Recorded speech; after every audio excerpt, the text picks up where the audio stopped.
Okay, what I want to do now is we've been talking about all these direct solvers, and I want to show you a different way of solving a problem. And while we're at it, we're going to look at a different kind of a problem. We've been studying one-dimensional transient groundwater flow or solute transport or heat transport, right? And it's been one-dimensional and transient. And this time I want to think about two-dimensional and steady state solution of a diffusion equation. Right? So I've given us a governing equation with hydraulic head in it. It could easily be heat or solute concentrations. It could be voltage, and this equation would still apply. All right. What does this equation have in it? Well, it doesn't have a dH dt term. That would have been over here, so this is steady state. We can see that it's two-dimensional. And we can also see that normally our diffusion equations have coefficients out in front. But we know that if they're homogeneous, then we can move that coefficient outside of the spatial derivative. And if it's isotropic, these coefficients will be the same in both directions. So we can just divide through, and all we're left with are these derivatives. Okay, so homogeneous, isotropic, two-dimensional, steady state. And I'm not going to make you get into two-dimensional finite elements in this class. That's a little bit above and beyond. I think you know the concepts now and could apply an existing model. We don't need to go through that. So we're going to do this with a finite difference solution.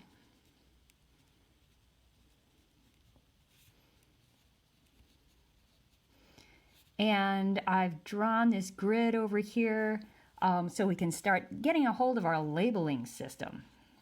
All right, the way we're going to label these things is we're going to label the columns as J. So J is going to increase that way. And this guy's going to be column J minus 1. And here's column J. And here's column J plus 1. And I is going to increase down.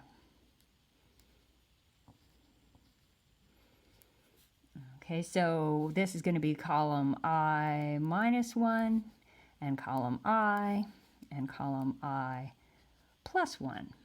All right, so we can label these. Here is node I, comma j.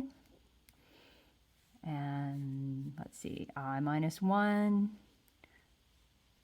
j.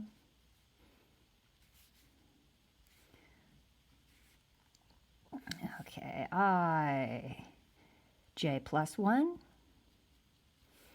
And this is going to be I plus 1j. And this last one is going to be node I and j minus 1.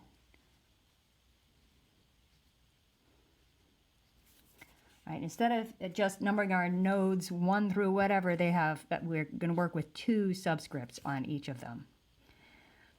Okay, so we have our labeling system arranged, and now all we have to do is write the finite difference approximations for these terms.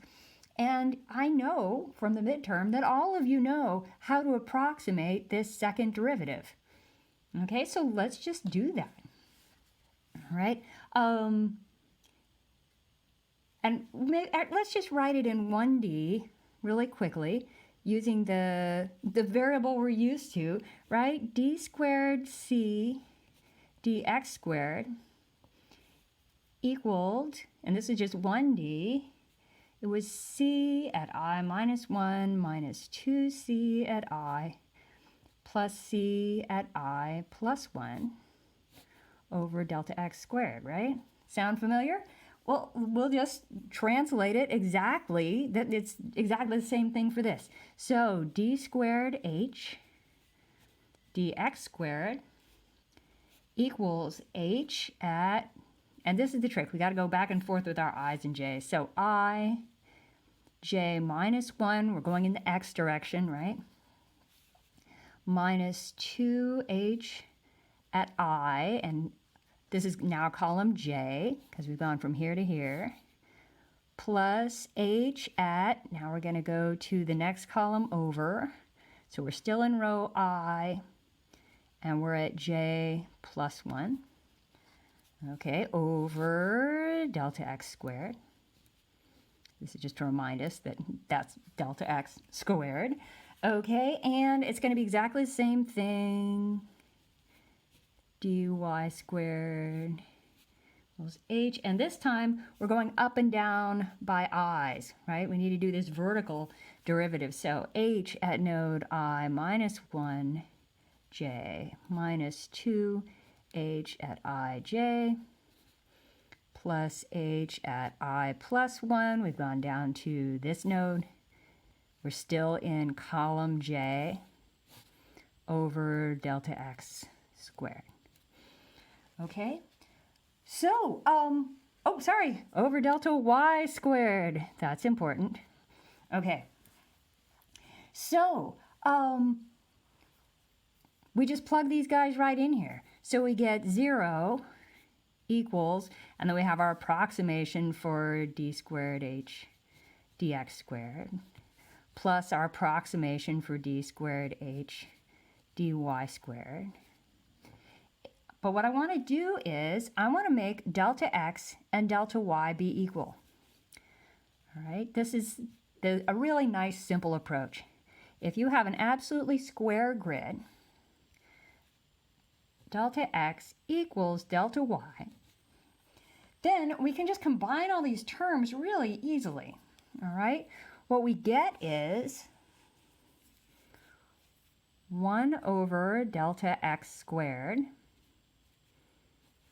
All right, or it could be delta y squared because they're the same, times h at I j minus 1 plus h at I j plus 1. All right, I'm getting these two guys.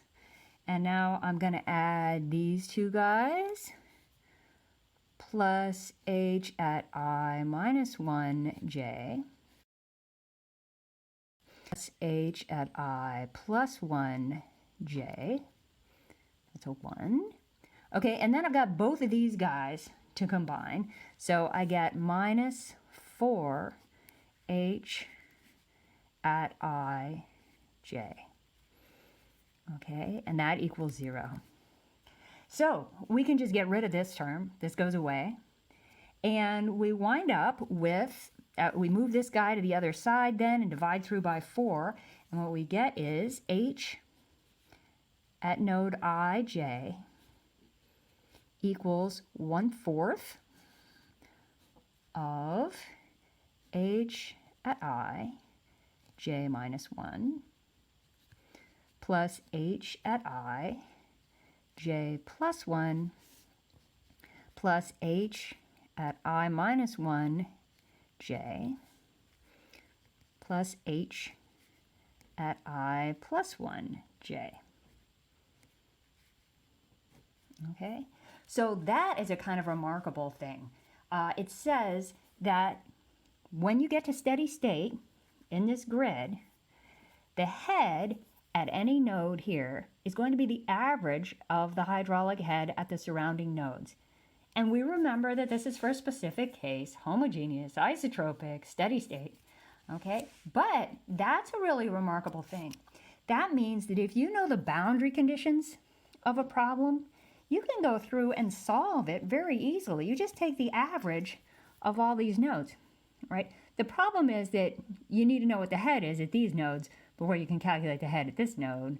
And to know the head at this node, you need to know the head at these nodes. So this seems complicated. How are we going to do this? Well, what you do is you just go through each node and you take the average of you start with an initial guess, and then you run through taking the average, and you update the hydraulic head at each node as you take the average again. And your answer will migrate from whatever your initial guess was. It'll slowly migrate to the correct answer. All right?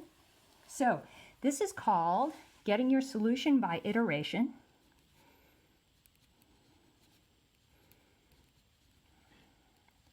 You're repeating, right? And how do you decide when to stop iterating? Okay, you just iterate until the difference between the difference between successive solutions is small, and you get to define small. Okay, the difference between successive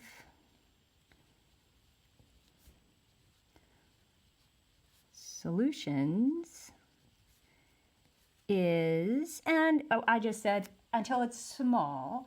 So let's define that a little bit. Is smaller than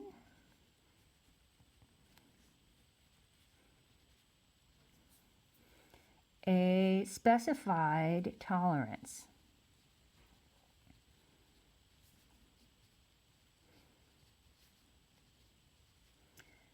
Okay, so basically you get to decide what's close enough. I mean, if it's good to within 3 decimal places, that's probably good enough, right? Or within even 1% is often a good one, but 0.1% is, it's going to take you longer to get to solutions that differ by only 0.1%.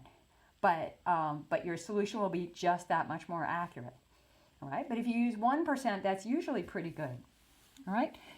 So that's how you're going to do that. And what you do is you go through your mesh and you just have to make 2 loops. One that will, you'll have nested loops the way you've done before. And one of your loops is going to take you through the rows, and you'll go through every column in that row. Then you'll go on to the next row, and your loop will go through each column in this row, and your main loop will be going through all the rows. All right. Now, you're wondering how you handle boundary conditions in this situation, and that's written up in the homework assignment. Because, I mean, if you're looking at this thing and saying, hey, it's that 5 spot you hear about with finite difference and finite element if you get into a nice regular mesh, all right? What do you do when you get to the edge and this node doesn't exist? Well, we have ways of dealing with that, and as I say, it's written up in the homework. So take a look at the homework assignment and we can talk about it in class.